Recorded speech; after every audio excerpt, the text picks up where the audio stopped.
So, pasok, dismayado daw si Bibi. Tangina mo. Mukha mo pa lang, pag nakikita namin, dismayado na kami. Kahit anong ganda ng ano, halimbawa, pag ganda ng sarap ng ulam, oh, lechon. Pag nakita mo yung lechon, pag nakita mo yung mukha ni Bibi, walang ka ng gana. Oh, sige, ano yun? Dismayado naman si Pangulong Bongbong Marcos sa pagpuslit ni Senator Bato de la Rosa palabas ng Senado sa gitna ng pagpapaaresto sa kanya ng ICC. Hindi siya pumuslit. Naglagbok pa siya, palabas siya eh. Tatanga-tanga kayo eh. O, abang kayo ng abang eh, tapos natulog kayo. Ayun, sabi ko nga sa inyo, parang pusa yan. Si Senator Bato de la Rosa, ano yung magaling yan. Scout Ranger yan. Pag naglakad daw yan, puta, hindi daw sumasayad yung paa niyan sa lupa. Kaya nga nakaraan, nadapa-dapa sa hagdan yan eh. Kasi sumobra yung bilis ng paa niya, kumonti yung baitang ng hagdan sa kanya. Dismayado, ulul. At live mula sa TV5 Media Center, nangunguna sa balita si News 5 Palace correspondent Maricel Halili. Si Maricel Halili, mukha ng ano. Mukhang kailangan na ng botox sa sobrang stress kay Claire Castro, kakatanggol sa Malacanang. Ay, Maricel Halili, ayusin mo kasi pag mali-mali, hindi yung tinatama mo yung mali. Maricel, ano ang reaksyon ni Pangulong Marcos sa mga nangyayari sa Senado ngayon at noong nakaraang linggo? Just gaya nga ng nasabi mo, disappointed, dismayado si Pangulong Bongbong Marcos, pero nilinaw nila na hindi raw sa performance ng mga cabinet officials, kundi... Diba, kapal ng mukha. Dismayado daw siya, pero hindi sa mga officials ng mga taga-gobyerno. Mantakin mo walang maayos na mga opisyalis ng gobyerno ngayon. Lahat ng ahensya ng gobyerno ngayon walang nagagawang tugon sa paghihirap ng bayang Pilipinas. Hindi raw siya doon. Hindi raw siya dismayado doon. Hindi siya concerned doon. Kaya gutom ka. Hindi siya dismayado diyan. Mataas ang presyo ng gasolina. Hindi siya dismayado diyan. Na-cancel na ba niya yung VAT? Hindi siya dismayado diyan. O, yung mga magsasaka natin. Wala na nga. Yung mga magsasaka natin, yung mga palayan nila, sinisemento na nila, ginagawa ng basketball court. Ginagawa ng mga subdivision. Kasi nga, walang tulong ang gobyerno sa agrikultura. O, mayaman tayo sa kalupaan, mayaman tayo sa katubigan, pero putang ina, nag-aangkat tayo ng mga produkto sa ibang bansa. Ano ibig sabihin? Hindi daw siya dismayado doon. O, so ganyan katarantado yan. Hindi siya dismayado. Again, yung maraming mga nag-resign na mga ng mga tau-tauhan niya noon. Yung mga nag-resign ng mga tauhan niya noon, sinalpakan niya ng mga acting Department of Justice, acting ganito, acting puros lahat, acting. Ngayon, yung mga acting na yan, hindi dumaan yan sa commission on appointment. Yung commission on appointment, yan yung komite sa Senado at saka sa Kongreso na nag-check kung ito bang tao na ito ay sapat diyan yung kanyang credentials, yung kanyang experience, sapat diyan sa posisyon na inilagay sa kanya. Ngayon, sila magre-recommenda whether itong tao na ito ay mako-confirm as secretary, halimbawa ng DSWD. O hindi. Kasi ano nila yan para siya nagde-defend ng sarili niya parang thesis yan Babakbakan nila bakit mo sabing nakarapat dapat ka sa DSWD? Ano bang mga background mo? Ano bang ganito? Ano masasabi mo sa ganitong issue ng bayan natin? Paano mo susolusyonan yan? Etc. etc. Tatandaan niyo si Erwin Tulfo. Si Erwin Tulfo ng panahon ni Pangulong Duterte nag-apply yan na DSWD secretary. Ng panahon ni Erwin Tulfo. Si Erwin Tulfo. Tama ba? Dito kay Bongbong Marcos. Kay Bongbong Marcos yata basta nag-DepEd secretary yan. Ngayon ay DSWD. No nag-DSWD yan mga bossing, hindi yan pumasa sa CA. Sa appointment. So hindi pumasa yan sa Committee on Appointments. Bakit siya hindi pumasa doon? Kasi nga unang-una sa lahat hindi siya Pilipino, Amerikano siya. Kaya nakataka tayo, hindi siya pumasa bilang isang DSWD secretary dahil siya ay isang Amerikano tapos bigla siya naging congressman. Sa mga tarantado talaga. Tapos naging congressman yan. Biglang naging anti-Duterte na yan. So alam mo na yung deal. Paano tatanggalin natin papasok ka namin congressman Pero kampi ka na namin. Ganun katarantado yung mga Tulfo na yan. So marami pang iba. Katulad yan yung sa Malacanang Press Corps, yung PCO secretary na si Dave Gomez. Dumaan na ba yan ang Committee on Appointments? Na-interview na ba yan ng mga congressman na namimili ng mga sekretary sa gobyerno? Hindi pa. Marami pang iba. So diyan pa lang tinatarantado na nila yung sistema ng bayang Pilipinas, yung batas tinatarantado na nila. Lahat ng mga in-appoint ni BBM ngayon hindi pa dumadaan sa Committee on Appointment. Bakit? Kasi lahat ng mga in-appoint niya, hindi naman competent lahat yan. Lahat ng mga in-appoint niya, naging mga aso lang naman niya. Tama? Kasi matapang sana nahaharap yan sa Committee on Appointments kung talagang yan na yung itilalaga mo. Ilang buwan na nakalipas nung nagtalaga siya ng mga bagong isang taon na yata nung nagtalaga siya ng mga acting hanggang ngayon. Hindi pa sila nababasbasan ng Committee on Appointment. So, dyan pa lang katarantaduhan na eh. So, hindi siya masaya kay Bato, pero masaya siya sa gabinete niya. Wala nga nagagawa yung gabinete niya.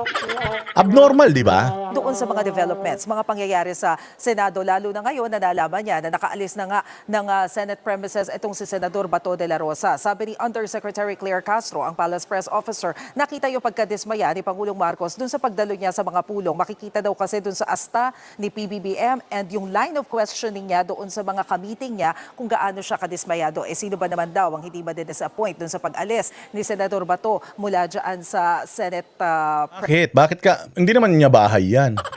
Bakit madidismaya siya? Siya mismo ang nagsabi. Hindi niya pinapa-aresto si Bato. O bakit nagagalit siya na umalis si Bato? Ano ba talaga, Bongbong? Tanga ka ba o bobo ka? Ano ba talaga?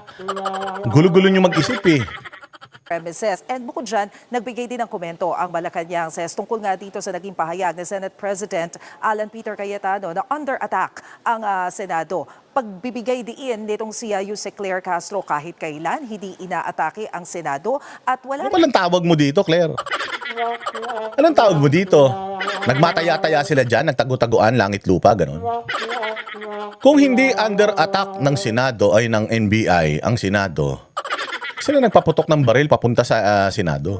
Kahit nasabihin mo na nag-warning shot, nagpaputok itong OSAA, hindi ka dapat magpaputok kung wala kang kung wala kang masamang balak. At saka, unang-una sa lahat si Senator Bato de la Rosa, hindi naman siya armado. Bakit pumunta kayo dyan ng armado kayo? Tapos pumunta kayo dyan, di pa kayo imbitado.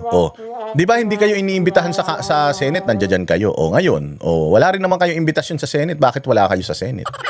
Bakit na nandiyan si General Bato, si Senator Bato, Dr. Bato, ano kayo? Nandiyan kayo, tapos full battle gear pa kayo. Tapos napakasinungaling nyo pa. So, paano mo sasabihin hindi under attack? Wala pang isang linggo si Alan Peter Cayetano, gusto niyo nang tanggalin. Anong tawag doon? At saka, tinanin niyo naman yung mga line of questioning ng mainstream media. Parang parang pinalalabas pa. Sila na ngayon naipit dyan ng barilan, sila pa yung parang may kasalanan. Sinong ulol ang magi-stage ng ganito? Napakahusay naman na sa loob lamang ng ilang araw nag-stage na sila ng ganito. Imagine mo kung staged itong staged itong putukan barilan na ito. Ibig sabihin involved ang NBI. Bakit? Kasama yung NBI sa barilan at putukan. Tama? Oo. Kasi kung halimbawa walang NBI dyan, walang pulis, tapos biglang nagpaputok lang sila sa loob. Pinasok kami. Asan yung CCTV? Wala, sinira nila yung CCTV, walang ebidensya, pero pinasok kami. Yun, pwedeng stage yun. Pero kung stage yung pagbarilan dyan, tapos may kabarilan, tapos ang kabarilan, taga-gobyerno din. Tapos yung kabarilan ng taga-gobyerno, dinideny na nandoon sila. Paano naging stage yan? Tangan nyo naman. Di ba? Sabi ko nga, kung staged ito, kung acting ito, ibig sabihin kasama sa mga actors, itong mga taga-NBI. Ang bobo Di ba? Napakabobo. Sa isang interview nga ni Ping Lacson, sinabi ni Ping Lacson na tumawag sa kanya si Matibag. Tapos dahil doon sinabihan na ni Lacson yung mga kasamahan niya na magsiuwi na. Doon ibig sabihin naabisuhan talaga sila. Tsaka ito pa nga, sabi ko nga sa inyo, kung staged ito, bakit sila lang? Bakit hindi sila nagsama ng iba? Ano pa?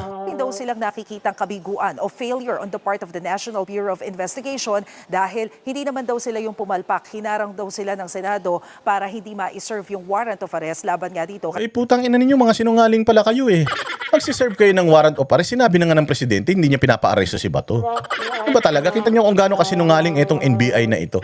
At gaano kasinungaling si Bongbong. Tinan mo hanggang ngayon, hindi pa tinatanggal ni Bongbong. Di ba sinabi ko naman sa inyo yan, nanilagay yan dyan for a purpose. Ito si Matibag. Parang si Claire Castro din. Nilagay siya dyan para magsinungaling. Kahit palpak na si Claire Castro, araw-araw fake news, araw-araw kinukontent mo yung kabobohan niya, hindi niya tinatanggal. Bakit? Kasi nga, bakla si Bongbong gusto niya may ibang nagsasalita para sa kanya. Wala naman siyang kapasidad Hindi niya naman kayang makipagbardagulan sa mga reporter So maglalagay siya doon ng matigas ang mukha. Ganon din ang ginawa niya kay General Torre dati. Naglagay siya ng General Torre na gagawa ng mga hindi niya kayang gawin. Ganon din ngayon dito kay Matibag. Nilagay niya si Matibag dyan para gumawa ng mga illegal na bagay. Dahil sa sobrang bakla ni Bongbong Marcos, walang bayag yan. Hindi niya kayang gawin on his own. Kaya nag-uutos na lang siya. Tapos kapag nabisto, wala siyang alam. Laging ganon, di ba? Ganyan yung mga kriminal.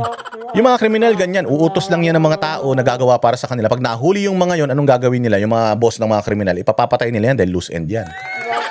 Tama? In this case, kapag nahuli itong mga to, wala na talagang lusot, ililigtas ni Duterte. Ililigtas ni Marcos yung sarili niya, tapos ipagkakanuno niya. Yung mga yan, katulad si Saldico, katulad si Romualdez, o kita mo, pinagkakanununan niya. Siya yung mastermind, pero sinasabi niya, wala akong kasalanan. O kita mo yung yung si Pangandaman nun. Sinasabi nila si Pangandaman, nagre-release ng budget na walang utos ng presidente. Sinong lolokohin nyo kami? Mga sarili nyo lang naloloko nyo dyan. So, ganun ang ginagawa. Tama, hindi tinanggal si Matibag. Kahit na sobrang dami ng palpak. Pag nagkaroon ng hearing sa Senado, patay to si Matibag. Mapapahiya talaga to.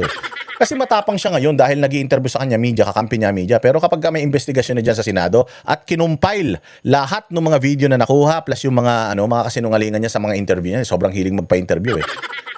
Hindi niya kayang i-defend yun. Hindi niya kayang i-defend. Yung sabihin mo na wala akong tao dyan. Wala ang mga tao ko walang baril, so hindi sila magpapaputok. Hindi ba? Doon pa lang eh. Doon pa lang. Nandito kami ngayon sa fellowship. Wala kami dyan. Wala akong pinadala dyan. Doon pa lang eh. Kasi nungalingan na eh. Paano niya i-correct yun? Ang masama kasi sa mainstream media, pinababayaan nila magsinungaling si Matibag. Kaya ngayon si Matibag, ang taas-taas ng tingin niya sa sarili niya, kala niya hindi siya mahuhuli. Eh huling-huli na siya eh. Kay Senador Bato de la Rosa. Kaya ang tanong nga daw dyan, pwede ba na mag-interfere ang Senado dito sa paghahain ng warrant? Pakinggan natin yung bahagi ng pahayag ni Undersecretary Claire Castro. Doon sa di umano na pagtakas at pagkawala kahit na may protective custody ang Senado, nakakadismaya naman talaga. Bakit ka ba didismaya? Ano ka ba niya? Ikaw ba'y nagdemanda? Ba't apektado ka? Ba't apektado ka? Nakita daw niya si Bongbong Marcos malungkot, malamya daw. Kaya nag-alala siya, sabi niya masama ang loob ni Presidente. Gago. Alagaan mo. Sumupulbuhan mo. Pero punasan mo yung pasubuan mo. Kaya na para mas asawa ka pa sa asawa. Makikita mo sa itsura ng Pangulo at kung paano siya magtanong. Ano yung itsura ng Pangulo? Tsaka paano siya magtanong? Bobo naman si Pangulo. Bobo naman yun, di rin marunong magtanong yun. Tanga yun eh. Nakikita mo sa itsura niya na ayaw niya magtrabaho, gusto na niya maghayahay. Tamad naman talaga yan eh. Siguro nakita niya sluggish, medyo parang walang gana. Lagi naman walang gana yan. Pagdating sa bayang Pilipinas, walang gana yan. Pero pagdating sa kapirahan, kita mo, lumulundag pa yan. Jumping jack pa yan. Sa mga cabinet secretaries, nandun po yung disappointment. Senate siege. Was it under attack? It was not. Sa isip mo. Wala ka isip eh. Bugok ka eh. Was it under attack? Hindi. Anong tawag mo dun? Anong tawag mo dun? Hindi kayo imbitado, pumunta kayo ron, nagpumilit kayo. Anong tawag dun? Tayo na, ano ba yung Senado Mega Mall? Pupunta ako sinong pwede magpunta? Ano yung restaurant? Basta pupunta ako dyan, kakain ako dyan, pwede man ganun. May kantin naman dyan eh. Yung kantin naman dyan may bayad eh. O pupunta ako dyan, kakain ako dyan, pwede ba yung ganun? Kaya nga may mga ID tao dyan eh. Kaya nga may mga security personnel dyan kasi hindi ka pwedeng basta-basta pumasok dyan kung hindi ka imbitado. Di ba kaya papasok ka dyan, kaya manunood ka lang sa plenary or something, nilalagyan ka ng sticker, yellow, green, di ba? Hindi ka pwede magpunta dyan nang wala kang appointment. Oh, maglalag ka nga dyan eh. Maglalagay ka ng pangalan mo dyan eh. Sasabihin mo kung saan ka pupunta at hindi ka pwedeng pumunta sa ibang lugar. Pag sinabi mong pupunta ako sa ganitong lugar sa opisina ni ganito, doon ka lang pupunta. Pag pumunta ka sa iba, yari ka. Tatandaan niyo yung isang kontraktor na nagpunta siya sa bahay ni nagpunta siya nagpunta siya kay Tulpo. O kasi may ipapagawa daw si Tulpo na bahay. O tapos pagkatapos nun, dumaan na rin daw siya dun sa kaibigan niya. Alam niyo, binatikos yung kontraktor na yun. Dito ka pupunta, ba't kung saan ka pa namasyal? Bawal kasi yun eh. Bawal yun. Eh yan pa kaya, Claire Castro. O, merong mga armadong mga kalalakihan ang pumunta dyan, nag-checkpoint. Nang hindi naman nila trabaho yun. Nagpunta dyan, nagdidrill ng mga pinto. Na hindi naman nila trabaho yun. So anong tawag mo dun? Hindi ka halimbawa ako, bahay ko o my birthday, hindi kita inimbita tas nagpunta ka rito. Anong tawag sa'yo? Gate crasher, di ba? O, so inatake mo yung bahay ko. Lalong-lalo na kung meron kang baril na dala. O, inatake mo yung bahay ko. Utanginan to, inutil. Hindi mo talaga alam kung saan nanggagaling. Mas inuna ni Claire Castro yung maglagay ng mga palamuti sa mukha niya kaysa yung borloloyan yung utak niya. Tagapagsinungaling talaga ng Malacanang. Pero sabi ko kasi wala nang credibility itong tao na to. Itong tao na to, ang nito, mas sabi ko nga sa inyo, hindi ba? Kung ako anak nito, isa-swap ko to sa paniki eh. Oo, walang kwenta tong taon to, walang bilang to. O kung meron lang, siguro nga yung asawa niya, ewan ko, siguro nakikinabang di asawa niyan sa sarap ng buhay. O ako asawa nito, tangina, iwanan ko na to. Kukuha na lang ako ng kambing. Yun na naasawahin ko, kambing. Tangina, bukod sa parehas lang din naman ang amoy nito, tsaka yung kambing sigurado. The Senate was not under attack. It was only the statement made by Senator Alan Cayetano. O, kung halimbawa, pupunta ako dyan sa Malacanang. Pupunta ako sa Malacanang, may dala akong baril, tapos babarinahin ko yung gate ninyo. Hindi ko ba inatake yung Malacanang? Bobo to putang ina nito. Pupunta halimbawa dyan, yung mga Duterte supporter, pupunta dyan. Hindi ba ginawa nyo, nilagyan nyo ng maraming harang yung Mindiola? Ayaw nyo kasing atakihin kayo. Kasi feeling ninyo, pag nagpunta yung mga tao dyan na marami, inaatake na kayo. Dito sa Senado, may putukan pa naganap at yung baril, yung bala, papunta doon sa Senado. Anong tawag mo doon? Hindi under attack? Kung hindi under attack, ano? Kung hindi under siege, anong tawag doon? Sana man lang, nung sinabi mo na hindi under attack, siguro, kung meron ka sanang ginamit na salita na, na synonymous doon sa under attack, meron, di maganda. Sana hindi. Sinabi mo, the Senate was not under attack. It was like Mega Mall. We can go there anytime. Hindi ba? Kaya nga gated yan kasi hindi ka basta-basta pwede pumasok dyan nang walang abiso. Kaya nga nag-i-issue pa kayo ng mga subpoena dahil nag-iimbita pa kayo ng mga tao na pupunta dyan. Sabi ko nga sa inyo, kung gagawin natin yan sa Malacanang, meron tayo kahit pellet gun lang. Pumunta tayo ron, tapos pagbabarinahin natin yung mga pinto sa pagitan ng Malacanang at saka ng establishment sa tabi ng Malacanang. Anong tawag nyo doon? Attack agad yun. Attack! Di ba? Inan to si Claire Castro, walang utak. As far as the government is concerned, Senate was never under attack. Yes, Senate was never under attack. Puta na, kung magsalita siya, akala mo siya may-ari ng mundo. Akala mo matalino siya. Mag-pronounce ka ng mga salita, hindi marunong. Putang ina, yung kahulugan nga ng huli at saka ng hinto, hindi niya maintindihan. Tapos magsasabi siya ng ganito, sino sa kumukuha ng kapal ng mukha ito? Na kahit bobo siya, nag-aanalisa siya. Ako, sabi ko sa inyo, hindi ako abogado, pero mas matalino ako dito, sigurado. Lamang na lamang ako dito pagdating sa katalinuhan, bobo to. Mantakin mo nahuli. Nahuli, ibig sabihin, napahinto. Ang inan yan. Bugak ang putya. Yan ang panatero, walang